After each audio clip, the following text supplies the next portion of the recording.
Նորից նույն սենյակում են Հայաստանի վարչապետն ու Բելարուսի նախագահը։ Լուկաշենկոն չի դիմանում, նորից խայթում է Փաշինյանին, այս անգամ Ալիևի հետ։ Իլհամ Հեյդարովիչ, իսկ դուք ասում էիք չի գա, անհանգստանում էիք երեք։ Ախր ես ասացի, Նիկոլ Վովայևիչը առանց մեզ ինչ պիտի անի։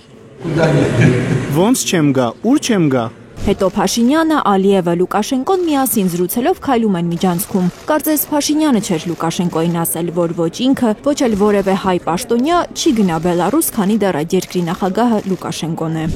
Հետո սկսվում է գագաթնաժողովը, ինչի համար էլ հավաքվել են ԱՊՀ պետությունների ղեկավարները։ Նեղ կազմով նիստի ժամանակ Լուկաշենկոն խորհուրդ է տալիս գործընկերներին վտանգավոր արկածախնդրությունների մեջ չներքաշվել։ ԵԱՏՄ-ի առավելություններն է հիշեցնում Փաշինյանին ու մյուս գործընկերներին Ռուսաստանի նախագահը։ Պուտինը հարցնում է Փաշինյանին այս տարվա Հայաստան-Ռուսաստան ապրանքաշրջանառության թիվը, հավանաբար ընդգծելու ԵԱՏՄ-ի օգտակարությունը, բայց Փաշինյանն ու Պուտինը այդքան էլ համակարծիք չեն տվյալների հարցում։ Հիմա մեր ու Հայաստանի միջև ապրանքաշրջանառությունը որքան է բարձրացել։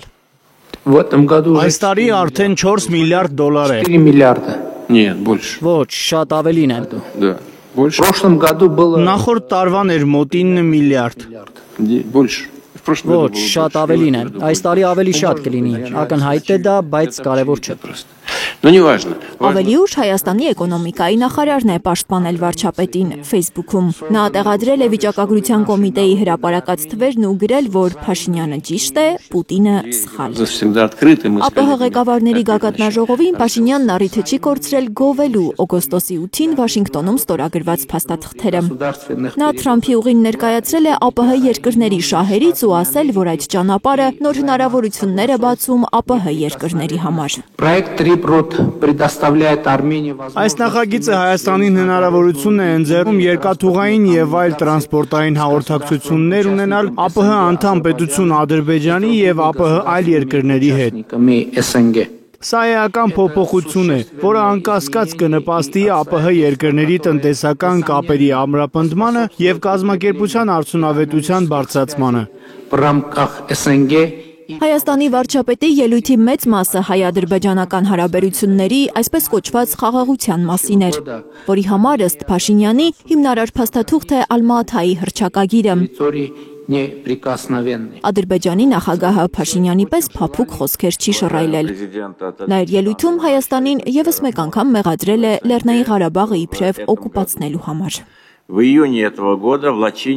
Այս տարվա հունիսին Լաչինում ԱՊՀ հյուրերը իրենց աչքով տեսան, թե ինչ տեմպով է վերածնվում քաղաքը Հայաստանի 30 տարվա օկուպացիայից ազատագրվելուց հետո։ Ամբողջովին քանդված Լաչինը մի քանի տարում դարձել է գեղեցիկ ամենահարմար քաղաքներից մեկը։ Նիկոլ Փաշինյանը որևէ կերպ չի հակադարձել Ալիևին, շարունակել է ջերմ շփումները Ադրբեջանի ղեկավարի հետ։ Հայաստանի վարչապետն ու Ադրբեջանի նախագահը ջերմ զրուցել են, քննարկել ինչպես առաջ շարժվել խաղաղության եւ անվտանգության ճանապարհով, հայտարարել է ԱՊՀ գլխավոր քարտուղար Սերգեյ Լեբեդևը։ Պուտինը ԱՊՀ երկրների ղեկավարներին հրավիրել է Ռուսաստան դեկտեմբերին ոչ պաշտոնական հանդիպման։ Կգնա արդյոք Փաշինյանը։ Երեկ էլ ԱՊՀ ղեկավարները ոչ պաշտոնական հանդիպում են ունեցել Դուշանբեում, զբոսնել են Կոխի Սոմոն պետական նստավայրի այգում։ Ալիևն ու Պուտինը ողջագուրվել են։ Կադրերում Փաշինյանը չի երևում։ Միայն լսվում է ինչպես է Տաջիկստանի նախագահ Էմոմալի Ռահմոնն ասում։ Փաշինյանն արդեն այստեղ է։ Փաշինյանն այդ ընթացքում հեծանիվ էր քշում Դուշանբեում ու լուսաբաց է դիմավորում։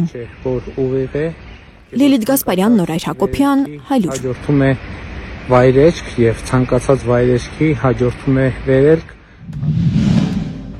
Հայաստանում ու աշխարհում տեղի ունեցող իրադարձությունների մասին առաջինն իմանալու համար բաժանորդագրվեք մեր ալիքին, սեղմեք զանգակը, որ բաց չթողնեք ամենահրատապը, կարևորն ու հետաքրքիրը։